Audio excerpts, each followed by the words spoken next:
جبکہ پہلے اسے واک کرنا بلکہ تنہا واک کرنا بہت بورنگ لگتا تھا، اور شاید کسی ذہنی خلفشار کے سبب اسے بخار رہنے لگا تھا جو کبھی انتہا کو پہنچ جاتا تو کبھی کم ہو جاتا۔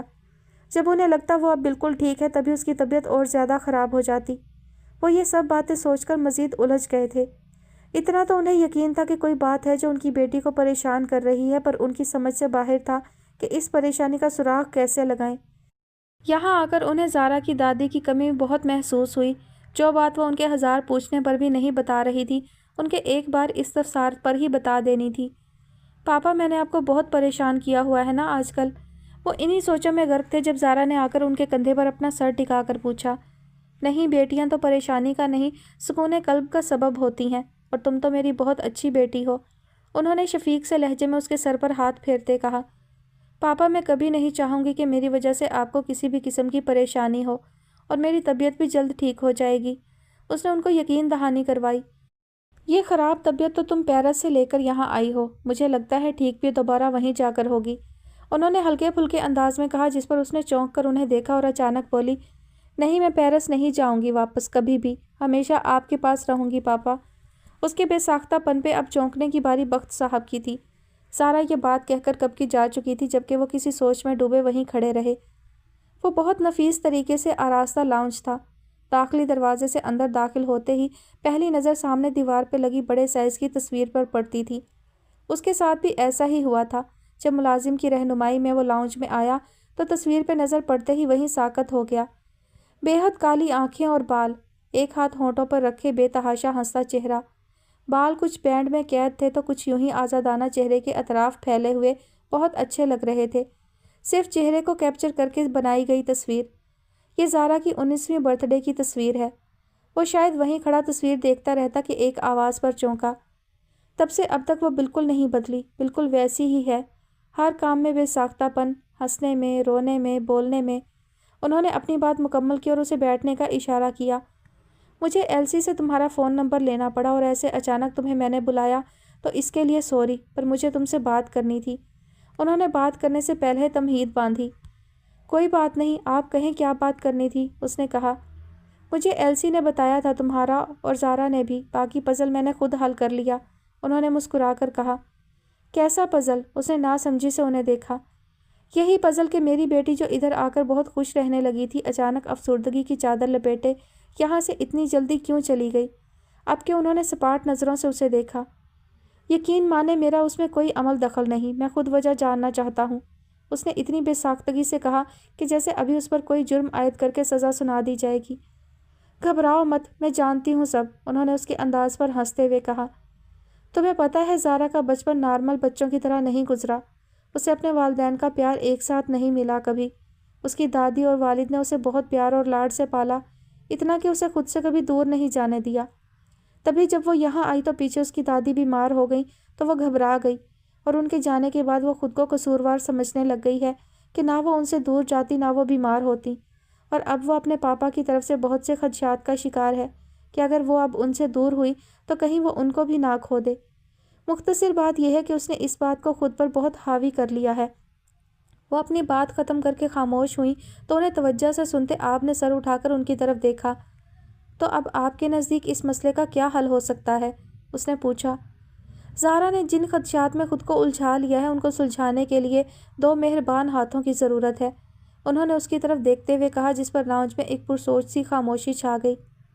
ہیلو جی، کون بات کر رہا ہے؟ وہ جو کچن میں اپنے لیے کافی بنانے آئی تھی اچانک لاؤنج میں رکھے ٹیلی فون کی بیل پر ریسیور اٹھا کر بولی۔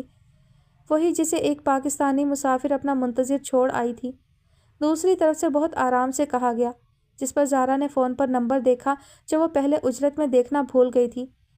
پر یہ اس کا نمبر نہیں تھا، کسی ان نون نمبر سے کال کی تھی آپ نے۔ ویسے مجھے تم سے اتنی بے وقوفی کی امید نہیں تھی مس کالم نگار۔ جب کافی دیر تک وہ کچھ نہ بولی تو اس نے تپانے والے انداز میں کہا، ہاں بے وقوفی تو میں نے کی ہے تمہاری کال اٹینڈ کر کے۔ ویسے ایک بات بتاؤ، اتنی دور سے مجھے بے وقوف ثابت کرنے کے لیے تو فون نہیں کیا ہوگا؟ بہت عرصے بعد اس نے اپنی پرانی ٹون میں بات کی تھی، جسے سن کر دوسری طرف یقیناً کوئی مسکرایا تھا۔ بالکل، میں نے تو یہ بتانے کے لیے فون کیا تھا کہ پیرس میں بہار نے اپنی آمد کا اعلان کر دیا ہے، بہت جلد سرد موسم کی جگہ رنگوں نے سنبھال لینی ہے۔ ہاں البتہ میں نے سنا ہے پاکستان میں فی الحال بہار آنے کا کوئی امکان نہیں، لیکن ہاں، اگر لوگ اپنے مزاج کو تھوڑا نرم کر لیں تو شاید، اس نے مسکراتے لہجے میں کہا، جس کا ایک بھی لفظ زارا کے پلے نہیں پڑا تو ریسیور پٹک کر واپس کچن میں آ گئی اور اس کے مسکراتے لہجے کے متعلق سوچنے لگی۔ پھر شام تک اس کے ذہن میں یہی بات چلتی رہی تو اکتا کر اس نے یوں ہی آب ارتضیٰ کا سوشل میڈیا اکاؤنٹ اوپن کیا۔ جب پہلی تصویر پر نظر پڑی تو وہ رک گئی۔ تصویر ایک دن پہلے اپلوڈ کی گئی تھی جس میں آپ کے دوست جارج نے کچھ بلونز ہاتھ میں پکڑ رکھے تھے اور اس کی بیوی جینی ہاسپٹل کے لباس میں بیڈ پر نیم دراز ایک نومولود بچے کو پکڑے مسکرا رہی تھی، جبکہ آپ ایک ہاتھ میں کچھ سویٹس پکڑے دوسرے ہاتھ سے تصویر بنا رہا تھا اور بہت خوش نظر آ رہا تھا۔ ادھر میں اسے یاد کر کے مری جا رہی ہوں اور وہاں دیکھو دانت ہی اندر نہیں جا رہے موصوف کے، اس نے جل کر سوچا اور نہ جانے کیوں اسے تھوڑا رونا بھی آیا۔ ان کے لاکھ منع کرنے کے باوجود وہ سرے شام ہی کالونی کے نزدیکی پارک میں واک کرنے کی غرض سے چلی گئی تھی، جبکہ اس کا تپتا چہرہ اس کی خراب طبیعت کا گواہ تھا اور وہ اپنے کمرے میں ٹہلتے وہ باتیں سوچ رہے تھے جو ابھی کچھ دیر پہلے مس گل نے فون پر کہی تھی۔ ایک طرف انہیں اپنی بیٹی کے اپنے متعلق اتنا حساس ہونے پر بہت پیار آ رہا تھا تو دوسری طرف دکھ بھی کہ وہ کیسے اپنا دل مار کر گھوم رہی تھی، پر وہ ایسا نہیں ہونے دیں گے۔ کسی نتیجے پر پہنچ کر وہ کمرے سے باہر آئے اور گھر واپس آتی زارا کو مسکرا کر دیکھا اور سر پر ہاتھ رکھا جس پر وہ بھی مسکرا دی۔ تم نے بیٹی بن کر سوچا تھا پر میں ایک باپ بن کر فیصلہ کروں گا، انہوں نے خود کلامی کی اور لاؤنج میں بیٹھ کر اس سے ادھر ادھر کی باتیں کرنے میں مگن ہو گئے۔ آس پاس وہی روز گزرتے نظر آنے والے درخت، پھول، شاخیں، ہوا سے بکھرے پیروں کے نیچے آتے پتے، سب وہی تھا جو وہ روز دیکھتی تھی۔ اب یہ جگہ اسے اپنی اپنی سی لگتی تھی۔ موسم سرما اپنے اختتام پر تھا لیکن شام کے وقت موسم میں خنکی در آتی تھی۔ وہ سرخ ہوتے ناک کے ساتھ ہلکے ہلکے بخار میں سخت سردی محسوس کر رہی تھی لیکن اپنے اوپر لی شال کو مزید اپنے گرد پھیلاتے آگے بڑھتی رہی۔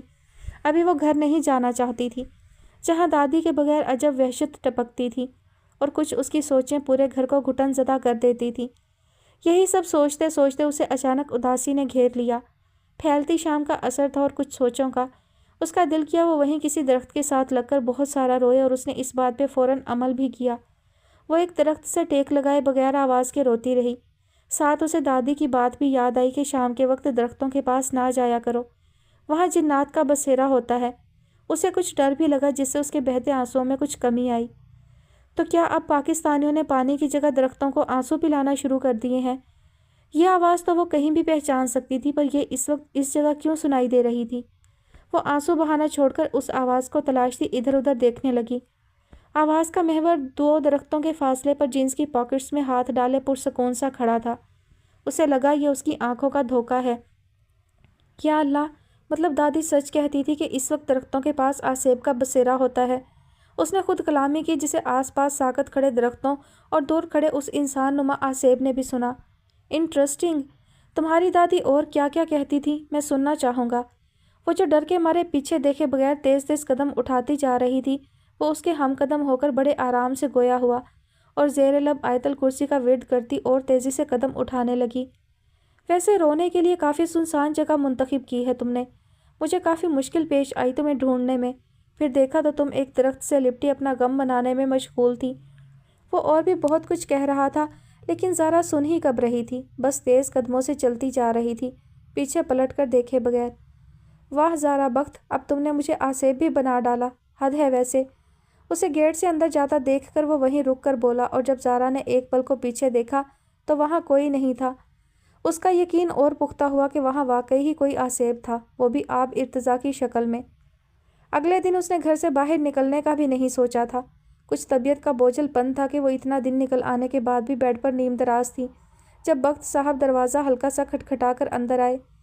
زارا جلدی سے اٹھ کر تیار ہو جاؤ، ہم باہر جا رہے ہیں، انہوں نے خلاف معمول بہت خوش پاش سے انداز میں کہا۔ نہیں پاپا، میرا کہیں جانے کا من نہیں آج، اس نے اٹھ کر بیٹھتے ہوئے کہا۔ جب میرے ساتھ چلو گی من خود ہی کرنے لگے گا، انہوں نے کہا۔ نہیں میں، اس نے پھر انکار کرنے کو منہ کھولا۔ میں کوئی بات نہیں سنوں گا، بغیر کچھ بولے 10 منٹ میں تیار ہو کر آ جاؤ، انہوں نے بات کاٹی اور جیسے آئے تھے ویسے ہی چلے گئے۔ ٹھیک آدھے گھنٹے بعد وہ دونوں فیصل مسجد کے سبزے پر بیٹھے ناشتہ کر رہے تھے، بلکہ ناشتہ تو بخت صاحب کر رہے تھے، وہ تو بیٹھی انہیں دیکھ رہی تھی۔ میں نے سوچا بہت وقت ہو گیا ہمیں ایک ساتھ وقت گزارے، وہ بھی تمہاری فیورٹ جگہ پر، انہوں نے اس کی سوالیہ نظروں کے جواب میں کہا۔ پاپا آپ مجھ سے کوئی بات کرنا چاہتے ہیں؟ اتنا تو اسے اندازہ ہو ہی گیا تھا ان کے انداز سے۔ مطلب کہ میرا اندازہ ٹھیک تھا، میری بیٹی واقعی ہی بہت سمجھدار ہو گئی ہے کہ خود ہی ہر بات اخذ کرنے لگی ہے۔ انہوں نے اس کی بات پر ہنستے ہوئے کہا۔ سمجھدار تو میں شروع سے ہی ہوں، سارا نے آس پاس گھومتے لوگوں کا جائزہ لیتے ہوئے کہا، پر اب زیادہ ہو گئی ہو کہ اپنا ہر فیصلہ خود کرنے لگی ہو۔ انہوں نے سنجیدگی سے کہا جس پر وہ تھوڑا چونکی۔ نہیں پاپا، میں اپنی زندگی کا کوئی بھی فیصلہ آپ کے بغیر نہیں کر سکتی، اس نے ان کا ہاتھ تھامے بے قراری سے کہا۔ تو تم نے یہ کیسے سوچ لیا کہ تمہارے دل کی خوشی میرے لیے دکھ کا باعث ہو سکتی ہے؟ اب کہ وہ اصل بات کی طرف آئے۔ سارا، میں نے کبھی نہیں سوچا تھا کہ تم مجھے اتنا کمزور سمجھتی ہو کہ میں تمہاری خوشی کو صرف اپنے تنہا رہ جانے کے خیال سے جھٹلا دوں گا۔ وہ مزید گویا ہوئے۔ میں بس آپ کے لیے فکر مند تھی پاپا، اس نے آنسو ضبط کرتے کہا۔ فکر مند تھی تو مجھے آ کر کہتی، تم بس مجھے ہمیشہ کی طرح اپنی خواہش آ کر بتاتی۔ تمہیں تو یقین تھا نا کہ تمہارے پاپا تمہارے لیے سب کچھ کر سکتے ہیں، تو یہ اتنی بڑی بات کیوں نہ کہی؟ اور تمہارے تمام خدشات بے بنیاد ہیں بیٹا، تمہاری دادی کا جانا طے تھا، اس میں تمہارا یا میرا کوئی عمل دخل نہیں۔ انہوں نے اسے سمجھانا شروع کیا۔ زندگی کی مشکلات کا ہم اکیلے سامنا نہیں کر سکتے، خصوصاً اس وقت جب ہمارے اپنوں کی خوشیاں بھی اس سے مشروط ہوں۔ یہ سراسر بے وقوفی والی بات ہے جو تم نے کی ہے، اپنی برداشت سے زیادہ بوجھ اپنی کمزور سی جان پر ڈال کر۔ تمہیں پتہ ہے تم نے مجھے، اپنی ممی کو اور آپ ارتضیٰ کو کتنی تکلیف پہنچائی ہے؟ ان کے منہ سے آپ کا نام سن کر وہ سر جھکائے، ان کی باتیں سنتی آنسو بہانے میں مصروف تھی، جھٹکے سے سر اٹھائے انہیں دیکھنے لگی۔ ہاں، میں مل چکا ہوں آپ سے، آخر اپنی بیٹی کی بے وقوفیوں کا ازالہ بھی تو کرنا تھا۔ انہوں نے اس کی آنکھوں میں چھپے سوال کا ہنس کر جواب دیا۔ پر پاپا، آپ تو اتنے دن سے گھر پہ ہی تھے۔ وہ تمام باتیں بھول کر ایک نئی پریشانی میں مبتلا ہوئی۔ ہاں، میں نہیں گیا، پر مجھ سے ملنے وہ تو آ سکتا ہے۔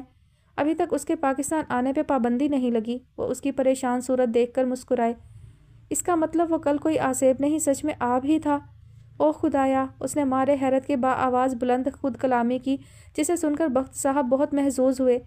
کتنے دنوں کی کلفت یوں پل میں ہوا ہوئی تھی، کیونکہ وہ زارا کی خوشیاں واپس لانے کے فیصلے میں بہت حد تک کامیاب ہو چکے تھے۔ 1 سال پہلے کا سوچوں تو وہ وقت بہت اذیت میں گزرا، اور وہ تمام اذیت میرے بے بنیاد خدشات کے سبب ہی جھیلی میں نے۔ پاپا سے اس بارے میں تفصیل سے بات کرنے کے بعد مجھے سمجھ آئی، بات اتنی پیچیدہ نہیں تھی جتنی میں نے صرف خود تک محدود رکھ کر بنا لی تھی۔ بچپن میں جب مجھ سے ریاضی کا کوئی سوال حل نہیں ہوتا تھا تو میں بہت چڑچڑی ہو جاتی تھی، دماغ اتنا الجھا لیتی تھی، پھر پاپا آتے اور منٹوں میں وہ سوال حل کر دیتے۔ ایسے ہی اب ہوا، پر اب میں ان سے اپنی الجھن شیئر کرنا بھول گئی تھی۔ بہت پہلے ایسا کر لیتی تو اتنے وقت تک تکلیف میں نہ رہتی۔ اکثر ایسا ہوتا ہے کہ ہم سے کسی مشکل کے دھاگے سلجھ نہیں رہے ہوتے، تب ہمیں اپنے بڑوں کی مدد لے لینی چاہیے، بغیر کسی ہچکچاہٹ کے۔ ان کے پاس تمام عمر کا تجربہ ہوتا ہے، وہ ہماری طرح صرف جذباتی ہو کر فیصلے نہیں کرتے، اور ان سب میں اس انسان کا بھی تو میں نے بہت دل دکھایا۔ میری ہر بے رخی کو کیسے وہ ہنس کر برداشت کرتا رہا، اب میں کیسے سامنا کروں گی اس کا؟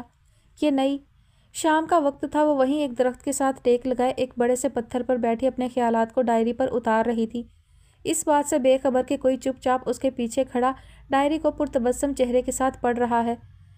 اس انسان کو تم سے کوئی گلہ نہیں ہے، تم بلا جھجک اس کا سامنا کر سکتی ہو۔ اچانک آواز پہ وہ ہڑبڑائی، جس سے اس کا پین نیچے جا گرا۔ ایک تو حرکتیں ساری آسیبوں والی ہیں، بغیر آواز کے کہیں بھی حاضر ہو جاتا ہے، اس نے دل میں سوچا، اور اسے کوئی بھی جواب دیے بغیر پین اٹھانے کو نیچے جھکی۔ اب تو تمہیں یقین ہو جانا چاہیے کہ میں کوئی آسیب نہیں، انسان ہی ہوں۔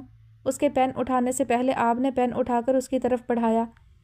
مجھے پتہ ہے کہ انسان ہی ہو تم۔ اس نے پین نہیں لیا اور وہاں سے اٹھ کر آگے آگے چلنے لگی۔ مجھے تو لگ رہا تھا کہ سب باتیں کلیئر ہو چکی ہیں، پھر یہ بے رخی کیوں؟ اس نے اس کے ساتھ چلتے سنجیدگی سے پوچھا۔ تم مجھ سے کچھ پوچھو گے نہیں؟ اس نے اس کی بات کے جواب میں سوال کیا۔ نہیں، کچھ پوچھنے کے لیے ہے ہی نہیں، پہلے میرے ذہن میں بہت سے سوال تھے، مجھے بہت برا بھی لگا، غصہ بھی آیا کہ کیسے تم نے میری محبت کو جھٹلا دیا، فراموش کر دیا۔ لیکن پھر تمہاری ممی اور پاپا سے ملاقات ہوئی تو تمہاری لا تعلقی کی وجہ معلوم کر کے سارا غصہ ہوا ہو گیا، بلکہ مجھے لگ رہا ہے میری محبت میں اضافہ ہو گیا ہے کہ اپنے رشتوں سے اتنی مخلص رہنے والی لڑکی سے کوئی نفرت کر ہی نہیں سکتا۔ اس کی سنجیدگی سے کہی بات پر زارا نے اس کے ہاتھ میں پکڑا پین پکڑنے کے لیے ہاتھ بڑھایا، جسے آپ نے پیچھے کر لیا۔ پر مجھے ایک گلہ اب بھی ہے تم سے۔ وہ اس کے ساتھ چلتے چلتے رکا اور بولا۔ کیا؟ اس نے حیرانی سے پوچھا۔ یہی کہ مشرقی سنڈریلا 12 بجتے ہی میرے شہر کا وقت وہیں روک آئی تھی، گھڑی کی سوئیاں 12 سے آگے نہیں جا رہیں تب سے، اور خزاں کا بھی کچھ یہی حال ہے۔ اس کا کہنا ہے پہلے سنڈریلا کو ڈھونڈ کر واپس لاؤ، میں پھر ہی بہار کے لیے دروازہ کھولوں گی۔ اس کی بات سن کر وہ مسکرائی۔ تو اب مشرقی سنڈریلا بتائے، کیا وہ میرے ساتھ میرے شہر جانا چاہے گی؟ آپ نے اس کی طرف پین بڑھاتے ہوئے پوچھا۔ زارا نے دیکھا آس پاس عرصے سے اداس کھڑے درخت تر و تازہ لگنے لگے ہیں اور تمام پتے شاخیں دم سادے اس کی ہاں کے منتظر ہیں۔ ہاں میں جاؤں گی، کیونکہ وہ شہر اس سنڈریلا کے لیے بھی محبت کا شہر بن گیا ہے، اس نے پین تھامتے ہوئے کہا، جس پر آتی بہار نے سکھ کا سانس لیا، کیونکہ ان دونوں کے ساتھ کی دعائیں اس نے بھی مانگ رکھی تھیں۔ تھوڑی دور جا کر وہ گاڑی کا فرنٹ ڈور کھول کر اسے بیٹھنے کا کہہ رہا تھا۔ وہ سوالیہ نظروں سے اسے دیکھتی کہ کدھر جانا ہے، ایک چھوٹا سا خواب پورا کرنے۔ اس کے ایسا کہنے سے وہ کہیں پیچھے ماضی کی ایک شام میں کھو گئی تھی۔ مجھے اسلام آباد کی سڑکوں پر تمہارے ساتھ لانگ ڈرائیو پر جانا ہے زارا، اس کی کسی بات کے جواب میں اس نے یہ کہا تھا۔ ہاں، تاکہ تم وہاں گاڑی مار دو کسی میں اور میں مر جاؤں۔ کتنے چالاک ہو تم، مجھے اس طرح قتل کرنے کا ارادہ ہے؟ وہ آنکھوں میں ڈھیر ساری شرارت لیے اسے تنگ کرنے کے لیے کہتی ہے۔ نہیں، اگر مجھے تمہیں مارنا ہی ہوتا تو اب تک مار چکا ہوتا، کیونکہ اس انجان ملک میں، انجان شہر میں کون پوچھے گا کہ زارا نامی لڑکی لاپتہ ہے یا قتل ہو گئی؟ اس نے اس کی بات اس پر ہی الٹ دی اور ایک لمحے کے لیے اس کی آنکھیں حیرت سے پھیلیں۔ اچھا، تو اسلام آباد کی سڑکوں پر ڈرائیونگ کرتے ہوئے میوزک میری پسند کا سنا جائے گا، اس نے بات بدلنے کے لیے کہا تھا۔ تمہیں میری باتیں سننے سے فرصت ملے گی تبھی میوزک سننے کا خیال آئے گا، بہت فخریہ لہجے میں کہا گیا۔ ہاں مجھے پتا ہے، ڈرائیونگ کرتے کرتے اسلام آباد کی سڑکیں ختم ہو سکتی ہیں، مگر تمہاری باتیں ختم نہیں ہو سکتی۔ اور ہاں، ایک بات، چاہے راستہ ختم ہو جائے، آتی جاتی سب گاڑیاں آگے گزر جائیں، میں تمہارے ساتھ ہی رہوں گا۔ اب کہ وہ بالکل بدلے انداز کے ساتھ بولا۔ وہ کچھ دیر چپ رہی، پھر لہجے کو سرسری بنا کر بولی، ظاہر ہے تم ڈرائیونگ جو کر رہے ہوگے، تم کیسے جا سکتے ہو چھوڑ کر؟ اور تم مجھے ڈرائیونگ کرتے دیکھتی رہو گی، اگر چاہو تو میرے کندھے پر سر رکھ کر سو بھی سکتی ہو، اچھی نیند آئے گی تمہیں۔ اب کہ اس نے چہرے پر بہت شریفانہ مسکان سجا کر کہا تھا، زیادہ شوخے ہونے کی ضرورت نہیں ہے سمجھے، اور تمہاری گاڑی تمہیں مبارک، میں وہاں سے ٹیکسی کروا کر چلی جاؤں گی جہاں جانا ہوگا، اس نے جل کر جواب دیا تھا اور وہاں سے جانے لگی تھی جب اس نے پیچھے سے آواز دی، زارا، اس وقت جو تم نے میرا ہاتھ پکڑا ہوگا اس کا کیا ہوگا؟ وہ رکی، پیچھے پلٹی اور آ کر اپنا ہینڈ بیگ وہاں سے اٹھایا اور اس میں سے ایک چاقو نکالا جو کہ ایلسی نے اس کے بیگ میں ڈال دیا تھا کہ چور اچکے بہت پھرتے یہاں، تم سیفٹی کے لیے اسے پاس رکھو، میں اسی چاقو سے تمہارا وہ ہاتھ ہی کاٹ دوں گی، پھر کرتے رہنا ایک ہاتھ سے اسلام آباد کی سڑکوں پہ ڈرائیونگ۔ یہ کہہ کر وہ ہیلز کی ٹک ٹک کرتی وہاں سے چلی گئی تھی۔ پھر گھر آ کر وہ ان سب باتوں پر اتنا ہنسی تھی کہ اس کی آنکھوں میں پانی آ گیا تھا، اور ایلسی کو آ کر گلے لگا کر شکریہ بولا تھا۔ ہینڈ بیگ میں چاقو رکھنے پر اسے رہ رہ کر آپ کی وہ تپی ہوئی شکل یاد کر کے ہنسی آ رہی تھی۔ کہاں کھو گئی؟ بیٹھو گاڑی میں، اس کی آواز اسے حال میں واپس لائی تھی۔ وہ بیٹھ گئی تھی اور اسے یقین نہیں آ رہا تھا، کیونکہ یہ 1.5 سال اس نے کوئی بھی خواب دیکھے یا سوچے بغیر گزار دیے تھے۔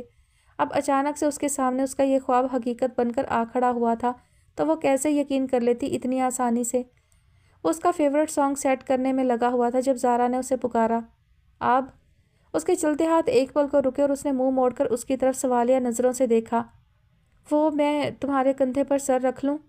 وہ ساکت ہوا تھا کچھ پل کے لیے۔ کیا انداز تھا اس کا، جیسے پوچھ رہی ہو، چائے میں چینی کتنی ڈالوں؟ 2 چمچ ڈال دوں؟ تمہاری اجازت ہے؟ اس نے اس کا سر خود اپنے کندھے کے ساتھ لگا دیا تھا، کچھ کہے بغیر۔ تب اس کی کیا فیلنگز تھی وہ بتا نہیں سکتا تھا۔